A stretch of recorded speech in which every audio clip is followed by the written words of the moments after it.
Накануне 12 мая прошел Международный день медицинской сестры. Фактически этому празднику уже более 150 лет.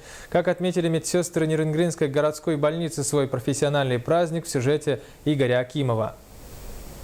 На финальном этапе конкурса «Лучший по профессии» было представлено 12 участниц более чем из 30 подразделений Нерюнгринской центральной районной больницы. В честь международного профессионального праздника этот конкурс среди нерюнгринских медсестер в финале продемонстрировал свои лучшие кадры и подарил зрителям насыщенную развлекательную программу. Это молодые специалисты со стажем работы от года до 5 лет. Поэтому сегодняшнее мероприятие будет и как торжественное со словами благодарности медицинским сестрам, и как финальная часть нашего конкурса профессионального «Лучшее по профессии» 2015 года.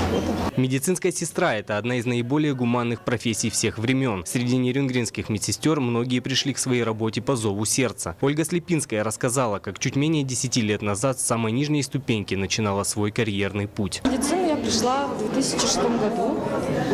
Начинала я работать с санитарки в лаборатории диагностической. И после этого пришла учиться в наше медицинское училище. Целью данного конкурса является повышение престижа и квалификации средних медицинских работников. Медсестры Нерюнгринской больницы сегодня демонстрируют профессиональные навыки и умение принимать грамотные решения в экстремальных ситуациях. Поэтому в свой профессиональный праздник каждая медсестра заслуживает высокой похвалы и слов благодарности. Мне хотелось бы поздравить всех наших сотрудников, наших коллег с этой датой. Всего самого-самого хорошего, здоровья, счастья, карьерного роста. Профессия медицинской сестры занимает 3-е место среди всех, кому люди доверяют больше всего. В процессе выздоровления для больного немалую роль играет не только выполнение медсестрой своей работы, но и ее неравнодушное слово. Именно поэтому не стоит забывать о нелегком труде медицинских работников. Игорь Акимов, Кирилл Федоров, НВК Саха, Нерюнгри.